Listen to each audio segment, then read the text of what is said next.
Hallelujah, praise the lord. అసలు ఏంటి sir మీరు వేసుకున్న పాట ఏంటి, మీరు వేసుకున్న బట్టలు ఏంటి, మీరు మాట్లాడుతున్న మాటలు ఏంటి, అసలు ఏంటి సార్ సింకే లేదు. అంటే మీరు మతాలతో మనుషుల్ని విడదీస్తున్నారు సార్ ఆ ఉద్దేశంతో కాదు సార్. ఆపరా కెమెరా కెమెరా. నన్ను దయచేసి ఇలాంటి క్వశ్చన్స్ అడగండి. నాకు ఈ మతాలు కులాలు అంటే అసలు పడవు. ఇవన్నీ మనుషుల నుంచి దూరం ఏ కూడా మొన్న పీపుల్ అని మన మందరి ముందర మీరు చేసిన గొడవ మర్చిపోయినారులే. ఇది మా పార్టీ కాదు.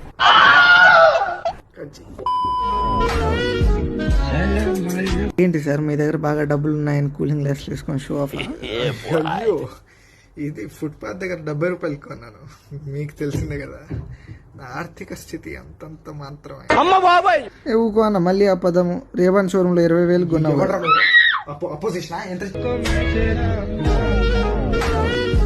ఈ మధ్య చూసుకుంటే చాలా మందికి ఓటింగ్ ఎలిజిబిలిటీ ఉన్నప్పటికీ ఓట్ వేయదలుచుకోవట్లేదు. వాళ్ళ గురించి ఏం చెప్పదలుచుకున్నారు? నిజానికి ప్రాబ్లం ఏంటో తెలుసా? ఎవడి ఓటు విలువ ఆడికే తెలియదు. మిత్రమా, నీ ఓట్ చాలా విలువైంది. దాన్ని 1000కో 5,000కో అమ్ముకునే బదులు సరైన ఎన్నుకో. వచ్చే 5 ఏళ్ళు బాగుంటాయి.